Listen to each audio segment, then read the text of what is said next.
Vejamos agora o procedimento correto com as bênçãos. Primeiramente, a pessoa precisa estar consciente sobre qual bênção ela irá pronunciar antes de recitá-la.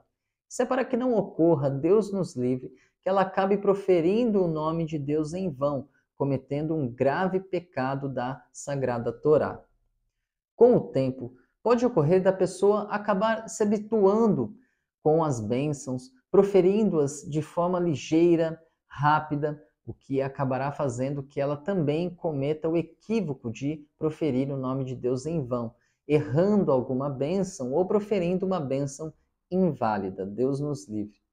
Por isso, a Halahá, a lei judaica, ordena que a pessoa medite sobre o significado de cada uma das palavras antes de recitar a bênção, que a pessoa pronuncie cada uma das palavras de forma pausada e que a pessoa faça isso de forma que ela esteja totalmente envolvida unicamente com o ato da bênção.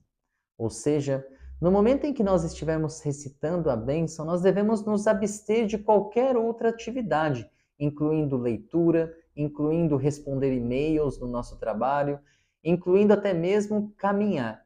Caso a pessoa esteja andando e ela precise fazer uma bênção sobre um líquido para ingeri-lo, ela deve interromper a sua corrida ou a sua caminhada por alguns instantes, o tempo necessário para recitar a bênção sobre aquele líquido.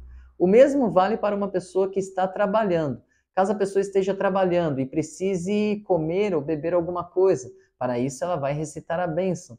Contudo, ela não deve fazer isso de forma ligeira, rápida e ao mesmo tempo que ela está trabalhando, respondendo e-mails ou fazendo qualquer outra atividade. Ela deve interromper estas atividades, meditar sobre o significado da bênção, recitar a bênção, cada uma das palavras de forma pausada, com calma, conectando-se com Deus, agradecendo verdadeiramente a Ele com estas palavras sagradas, e então ingerir o alimento sem nenhuma interrupção entre a bênção e a ingestão do alimento, e só depois disso retornar ao trabalho.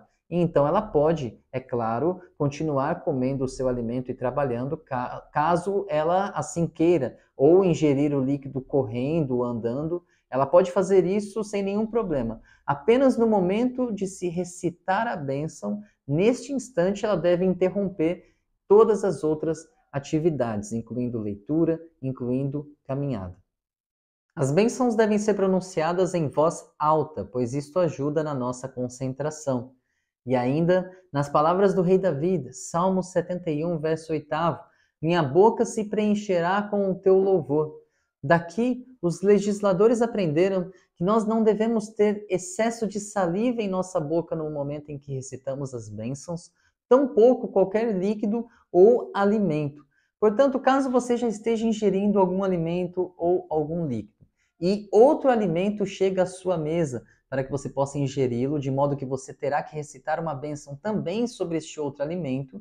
Antes de recitar esta bênção, você deve terminar de mastigar e engolir o alimento que está em sua boca, limpar toda a sua boca, seja com sua saliva, seja com algum líquido, para então pronunciar esta nova bênção sobre aquele alimento que acabou de chegar. Deste modo, você estará fazendo conforme a lei judaica, conforme o rei Davi escreveu no seu salmo: a minha boca se preencherá com o teu louvor. Como vocês já podem ver, é extremamente importante zelar sobre as brachot. Agora, na correria do dia a dia, pode acontecer que você recite estas bênçãos ou comece a recitá-las de uma forma equivocada. Por exemplo, você começa a recitar uma bênção e logo percebe que você está recitando as palavras de forma errada, ou que você não sabe o final desta bênção, ou que você não sabe o significado das palavras desta bênção. Porém, você já começou a recitá-la. E agora, o que você faz?